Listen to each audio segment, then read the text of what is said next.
हालांकि मैं दुख की घड़ी में हमारे बहुत लोकप्रिय, बहुत सम्मानित विधायक आलम वजीर साहब के मैं परिवार और उनके सभी सगे साथी सहयोगी उन लोगों से मिलकर के आया। परिवार के सभी सदस्यों से मिलने का मुझे मौका मिला। बेटे हमारे बगल में हैं, इन्होंने और इनके साथियों ने पूरी सेवा की है। जब वो तकलीफ और परेशानी और बीमारी की हालत में थे तब भी देखभाल, उनकी पूरी दवाई, इलाज या क्या उस समय जरूरत है उनको पूरा किया। एक ऐसे इंसान को हम लोगों ने खोया जो पूरा जीवन उसने गुजार दिया लोगों की सेवा में। उन्होंने अपनी पहचान अपनी मेहनत से और उनका परिचय और जो सम्मान उन्होंने पाया, शायद उत्तर प्रदेश की राजनीति में इतना लोकप्रिय विधायक कोई नहीं रहा होगा जिसका सम्मान हर वर्ग के लोग करते थे, हिंदू हो, मुस्लिम हो या किसी समाज के लोग रहे होंगे। उन्होंने हमेशा सम्मान किया। उनके बीच में विधायक जब भी गए होंगे, विधायक जी उन्होंने कभी भी किसी तरह का भेदभाव नहीं किया।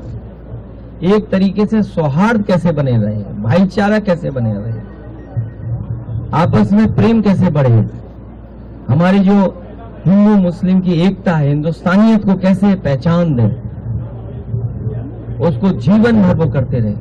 इतनी बार के विधायक होने के बावजूद भी उनके ऊपर कोई आरोप किसी तरह का नहीं लगा सकता और आम लोगों की तरह आम जीवन जीते थे और राजनीति की सूझबूझ और अपने समाज की सूझबूझ बहुत कम लोगों में रही होगी। मैं व्यक्तिगत ये कह सकता हूं कि जब कभी भी मुझे मिलते थे वो, जो उनको जानकारी हासिल होती थी अखबारों से या अपने समाज की क्या चर्चा चल रही है, वो हम तक और पार्टी तक पहुंचाते थे।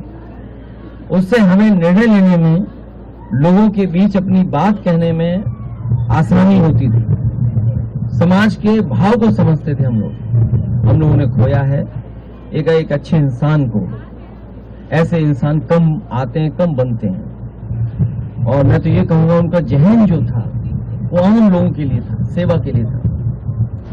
और हम भरोसा दिलाते हैं उनके से साथियों को, उनके कामों को आगे बढ़ाएं, परिवार के लोग उनको काम आगे बढ़ाएं। हम समाजवादी लोग हमेशा उनके साथ रहेंगे। हालांकि दुख की घड़ी में हम लोग आए हैं, लेकिन इधर जो एक खबर आई है वो ऐसी खबर है, खासकर नई पीढ़ी के लोगों में ऊर्जा भर दी है। जहां जहां जैसे जैसे खबर पहुंची, लोगों ने खुशियां मना ली। ये जिद क्यों थी आखिरकार? अगर यही करना था तो बच्चों से बात करके, बुला करके ये फैसला पहले ही लिया जा सकता था और तब ले लेना चाहिए था, क्योंकि जब बच्चों की जान गई है कहीं और सरकार ने खुद स्वीकार किया था कि परीक्षा का पेपर लीक हुआ है, आपने अधिकारी बर्खास्त किए, आप मैनेजमेंट के लिए लगे रहे। हालांकि कैमरे के सामने आप बोलते थे, लेकिन ज़िंदगी की ताकत को देख करके आपको अपना मोबाइल भी टेढ़ा करना पड़ गया और मोबाइल टेढ़ा कर करके आपको अपनी भाषा, अपना व्यवहार, अपनी भाषण देना पड़ा। और एक बार नहीं, 2 बार देना पड़ा, क्योंकि नई पीढ़ी के लोग रात में भी जगते हैं, तो रात में भाषण दिया। वैसे तो 8 बजे भाषण होता है अक्सर, इस बार तो रात के 12 बजे के लगभग भाषण हो रहे हैं। ये बड़ी जीत है नई पीढ़ी के लोगों की और सरकार को ये बात समझ लेनी चाहिए कि परीक्षा को लेकर के, शिक्षा को लेकर के, और कौन सी शिक्षा, प्राइमरी एजुकेशन से लेकर के हायर एजुकेशन तक पर सरकार को बहुत गंभीरता से सोचना पड़ेगा। परीक्षाओं के पेपर लीक ना हो, इसके लिए ठोस कदम उठाने पड़ेंगे।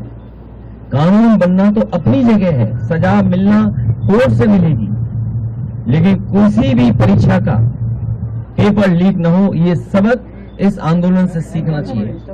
और एक बात जो हम सब ने देखा, सीखा, समझा भारतीय जनता पार्टी जो नकारात्मक राजनीति करती थी, नकारात्मक राजनीति के लिए वो न जाने कितनी धन दौलत खर्च करते थे, लेकिन नई पीढ़ी युवा के लोगों ने ऐसे नारे बनाए, ऐसे पोस्टर बनाए जिनके बारे में और नारों के बारे में हम लोग सोच भी नहीं सकते थे। वो नारे आए, किसी का समर्थन रहा हो न रहा हो पॉलिटिकल पार्टी का, लेकिन एक एक युवा उससे जुड़ कर गया।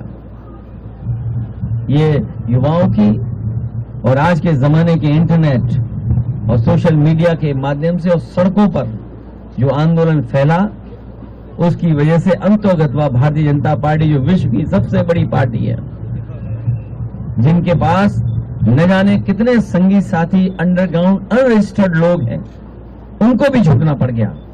ये युवाओं की बड़ी जीत है। लेकिन इससे सभी पॉलिटिकल पार्टी के लोगों को ये सबक लेना चाहिए कि हमारे आने वाले समय में जो परीक्षाएं हों, उनको ठोस बना करके ही कोई पेपर लीक ना हो और युवाओं को रोजगार और नौकरी के लिए रास्ते खोलने पड़ेंगे। अच्छा, आप पे ये भी आरोप है सर कि बैठे उनसे आप क्या कहना चाहेंगे?